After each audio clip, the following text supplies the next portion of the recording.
Hey everybody, welcome to Paula's Kitchen. I'm Paula and this is Bella.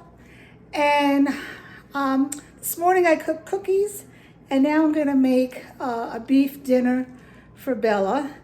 And I'm gonna cook with you. I'm gonna use this, I have Food Line where I live, and this is what I found. I don't normally buy meat, in these little rolls, but it was 7% fat. That's good. I try to do 4, 5, 7% is the highest that I try to do because I don't want her to have a lot of fat. It's not good for her. And of course, if you get any higher fat, you must drain it because your dog can get a pancreatic attack from all that fat. I'm even going to drain this if I need to. So we're going to start cooking here. I'm going to put her down. Oops, she got caught in my apron. So I'm going to go ahead and open this up and put it in. I did an inventory of my deep freeze yesterday, and I'm getting low on cooked food, cooked meals, and also low on beef and turkey. So my neighbor said that she would go shopping for me. She's been so nice. Her name is Gabby. But I have to go myself. There's just so much that I need to buy. So I think I'm going to try to go Monday or Tuesday. Thought I had this on, but I guess I didn't have it on high enough. So as this meat, or as the pan is starting to get a little bit hot, I have, let me do this first. I have in here, this is called like a little monkey dish. I don't know why it's called a monkey dish, but I have some blueberries in here, and I have my beef heart and my beef liver. They're both frozen blueberries, and the beef liver and heart is frozen. So I'm gonna put that in here. I just microwaved a small potato, and I'm only actually gonna use half of this because I am going to use the other half for an egg casserole. So what I'm gonna do, I'm gonna scoop this out. Yeah, you can do the skin. I'm not doing the skin though. Because I don't know, even though you put it through the food processor, I don't know if she's gonna digest that well. So if you don't have sweet potato, if you haven't been to the store, next time you go, you can load up on canned pumpkin or butternut squash. But it's good to have those in there. This needs to cook a little bit more. And now my meat is starting to sizzle some. You can see what I'm doing. And to this meat, I'm gonna add a little garlic. This is 1 clove, and it's a decent sized clove, but I'm going actually to cut this in half because I'm going to use the other half for my egg dish that I'm going to make if I get motivated enough. So I'm going to put it in my garlic press and put that in. I don't know why she's barking, but I could definitely pick her up for a few minutes. Let me pick you up. Come here. Oh. All right, so I decided to cook here because it's a Sunday and it's cloudy and we were sitting outside for a while. But when the sun's not out, it's kind of damp. So I decided today's going to be a cooking day. And this is 1 pound of beef. It may make 6 or 7 meals, and she'll get one of these tonight, and when it's all done, I'll add some bone broth to her meal for tonight's meal. So this is still going to keep on cooking. I'm going to put her down, and I'm going to add sardines. Sardines are a staple in the dog's food. It's the omega-3s that are much needed in a dog's diet, just like the beef liver is much needed in a dog's diet. Now, I always say this, so you guys could probably do these videos yourself because you know what I'm going to say. When you buy sardines, several things you need to look for. One, you only want them in water. You don't want them in tomato sauce or olive oil. You want them in water. You want it that it's, no salt is added. You want the bones, because the bones have the calcium, and the sardines have the omegas that is needed. Now, just like with the garlic, I'm not going to use all the sardines because I'm going to use it for the eggs. So I'm going to put half the can in the, can you see what I'm doing here? Yeah, in my food processor. Okay. I'm trying to do half a can. All right. Save this for the eggs that I'm going to do in a little bit.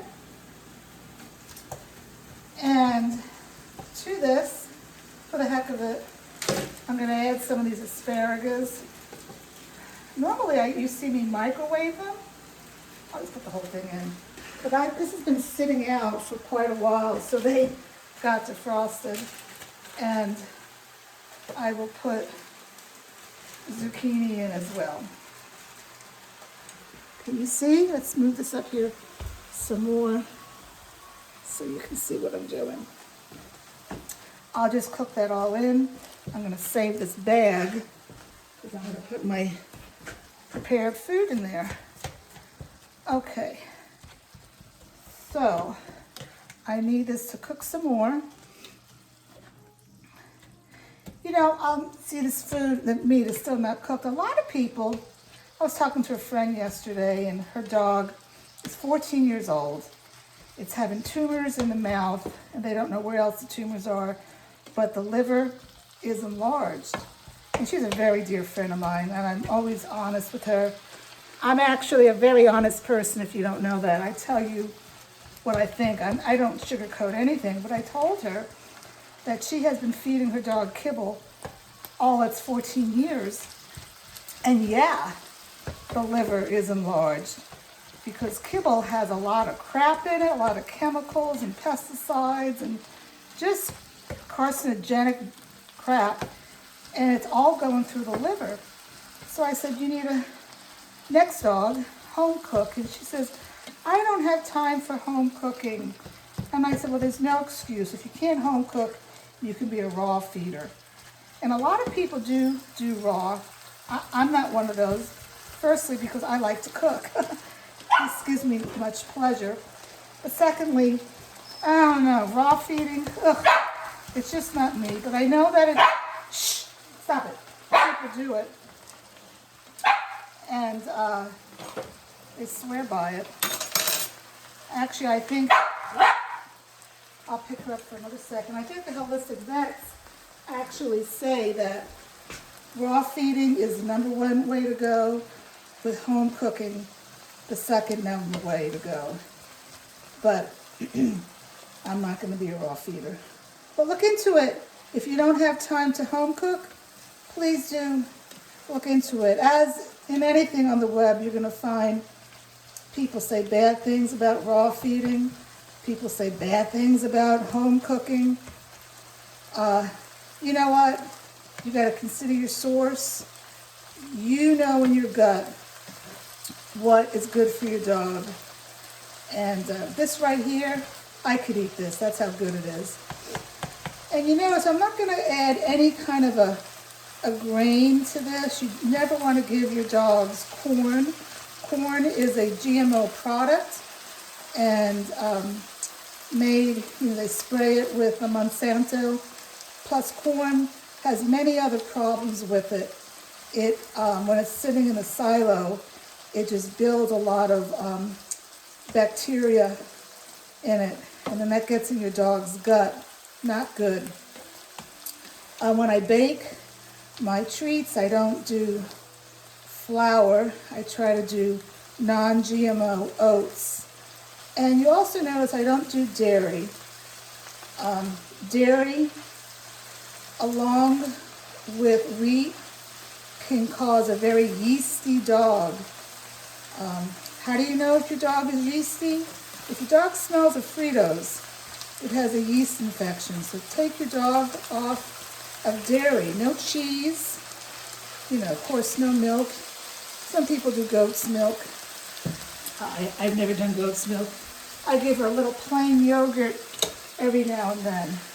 But definitely no dairy, as in cheese. Okay, so I don't know if you can see me. Let's see, can this go over here? Let me move this up a little bit. There we go. As I put this in here, I'm draining it a little because I don't want a lot of fat in her diet. I made a mistake once. I gave my dogs, my one dog, Snow, rest in peace, a lot of liver along with salmon. It was his birthday, and oh my God, he was so sick. For like 5 days after, it was just too much fat. So I'm very careful how much fat I put into her diet. And in the microwave here, I know I have that liver. I need to put that in. It just reminded me. Your dog's menu should have only 5% liver. And the heart, the beef heart, is actually considered an organ and or a muscle meat. It's weird, but you can do more of that, but like 10% of the heart, but only 5% of the liver. So let me try to move things around here. I'll put that back here. And now I need to get out my blueberries. And if you're wondering how I did this beef heart and liver, go to my playlist on YouTube. Thank my daughter for telling me how to do a playlist. And I have recipes in there for that. So, mixing this together a little, and then I'm going to open it. And seaweed calcium, 1 teaspoon per pound of beef. This is another must. If you're going to home cook, you must add calcium to your dog's diet, okay? Because your dog's not going to get it any other way. And last but not least, I add my flaxseed, pumpkin seed mixture that I ground up myself and keep it in the freezer. And is that it? I think, yep, that's it. I'm going to put this together and we're done. See, that took me 13 minutes from start to finish. And then I have a little dish here. This is one of her dishes. It's now 2 o'clock. She's going to eat at 3 o'clock. And I'm going to get a measuring spoon, which, like, what is this? Well, I'm not going to do it right now because I want to measure it out. But as you see, let me show you so you can see. Can you see that? It's all nice and mixed. Let me pick her up for a second so you can see her. 1 second, come here. So, in the 14 minutes that I've talked to you, I've made her around, 6 or 7 meals of beef. It doesn't take that long. Woof. Gives you something to do while you're stuck in the house. And your dog's going to love you for it. Right, Bella? You want to say goodbye to everybody? Look at the camera. Say goodbye. Talk to you later, everybody.